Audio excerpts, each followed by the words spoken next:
We do have a purpose. We may not be perfect people. We may not have perfect situations, but we are still significant nonetheless. And we have been blessed with a rich body of emotions. We have emotions. We're not like roses or plants or bushes that have life without feeling. We have feelings, and when we use them properly, they are very effective in motivating you toward your destiny. I want you to be clear in understanding that purpose and passion are interconnected. Unfortunately, we live in a crazy world that we're busy all the time and everything's fast, and we are losing touch with who we are, our inner sense of passion. But it is your passion that empowers you to be able to do that thing you were created to do. We have passion through which we thrust into the throes of life to accomplish the things that we were created to do so that we can function at a higher dimension with authority and with conviction. You need passion to withstand all the obstacles that go along with your purpose.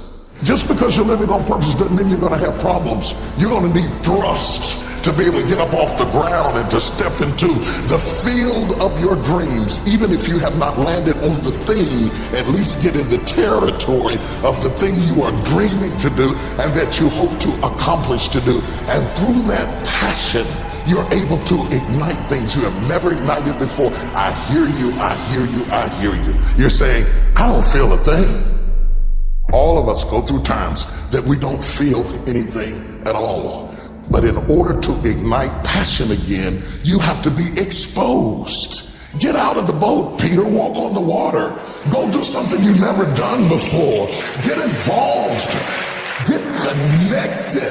Because when you are exposed, you see that there are more options than your contemporary situation at any age. That's the good news about it. You don't have to be cute. You don't have to be pretty. You don't have to be a size 3. You don't have to be a blonde or brunette. You don't have to be 20 or 50. At any age, you can still ignite your purpose through finding your passion. That's good news. What then do we do with the lulls in life? The dark shadows in life. We all have them. The secret pains and burdens that we have in life. Are they in fact distractions from our purpose? Absolutely not. I have never seen anybody who did extraordinary feats that didn't have extraordinary issues. It is the passion that gives you the power you need, but it is the pain from which you have the conviction about it. If you had not been through some pains, you would not have the burning to do what you do. I believe that children are like arrows. They need to be directed. You aim them at the thing you want them to hit, but you don't push an arrow, you pull it away from it. And it is the digression that causes the progression. If your life has been tough and it's been hard and you have to pull yourself up by your bootstraps and your childhood wasn't so good, guess what? That was just the arrow being pulled back so that when you are released, you can thrust after the thing you're after. So you don't have to grieve over what you didn't get and what didn't happen and how you were treated and who didn't raise you and who didn't love you. You don't have to grieve about it at all. Once you understand, the greater the digression, the stronger the progression. If Nelson Mandela had not been incarcerated, had not been mistreated, had not been ostracized, he would not have the passion to do what he does. If Oprah Winfrey had not gone through the things that she had gone through, she would not be so committed to making sure that everybody finds their purpose and finds their dream and everybody gets healed and everybody's okay. I'm telling you, what you think is working against you is actually working for you. My challenge in our generation is that gradually through entertainment, through television, through media, through every way possible, we are living in a generation of the dumbing down of ideas. Because we have traded effectiveness for busyness. Statistics say we are busier than any other generation we have seen in the last 300 to 400 years. We are so busy. We are busier than a one-armed wallpaper hanger. We're just busy. We are just as busy as we can be, and we think because we're busy, we're effective. But I want you to challenge your schedule for a minute and ask yourself, are you really being effective? Or is your life cluttered with all kinds of stuff that demands you and drains you and taxes you and stops you from being your highest and best self? And are you substituting busyness and all the chaos that goes along with busyness from being effective? Let me tell you, a bunch of scientists got together, they began to do some research, and they began to determine that 80% of the things we do are busy things that we do in an area that is not effective, that the average person only spends 20% of their time doing the thing that they are really gifted at, created at, passionate about, excited to do, and the rest of it is all the dismal, dumb stuff that we all have to do in order to survive. Just crazy stuff that we're doing.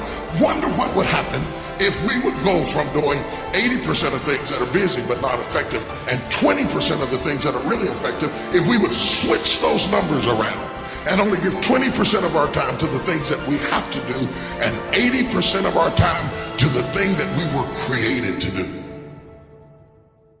Wonder what would happen to your life. Now think about it a minute. There are a lot of things you could take from me and I could make it. You could take my suit, I got another one.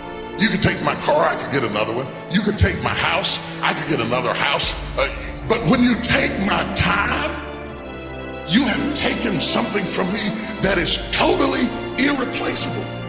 We take all kind of classes for money management.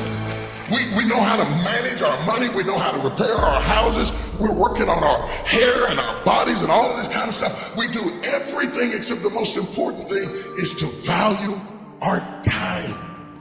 It takes time to be creative. You were meant to be creative. You were created in the likeness and the image of a creator, and in that likeness and in that image, you have creativity. If you had time, you would be creative. But in the absence of time and with busyness and clutter and the phone, you all got music playing on your phone, all kinds of stuff. And no matter what kind of song you put on it, after a while you hate to hear it, because every time you hear that sound, you know that somebody else wants something else from you that's taking you away from what you are gifted and created to do. This is a life class. That means that we have an opportunity to learn how to maximize our lives. Think of the things that you're doing that somebody else could be doing. And think of yourself as a precious commodity that you are going to reserve your energy for your highest and best use. The first thing we teach people that understand their significance, if you are doing anything that somebody else in your life could do, you are not reserving yourself for your highest and best use. We are not using our life, our time, our energy for our highest and best use. And something in the back of this brain back here is going ding, ding, ding, ding, ding, ding, ding, ding, ding. You're missing it.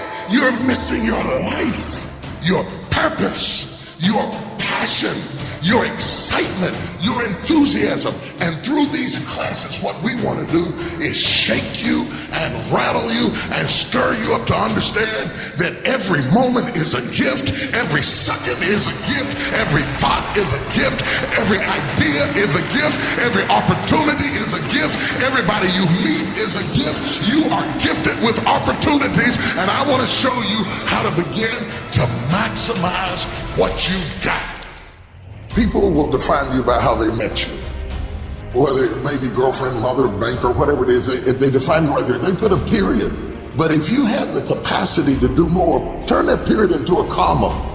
I tell people, don't let people put a period where God has put a comma. Explore all of your life, no matter how diverse it is. There are some people who have more capacity and they can handle more things, and there are other people who have to focus on one thing and do one thing well. You have to determine which one you are and be that.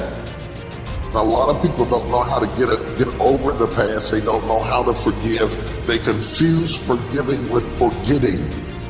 You don't have to forget it to forgive it. They need to also realize that forgiveness is a gift you give yourself. It does not exonerate the perpetrator. It doesn't mean that they weren't wrong. It just means that I'm not going to be tied to what they did the rest of my life.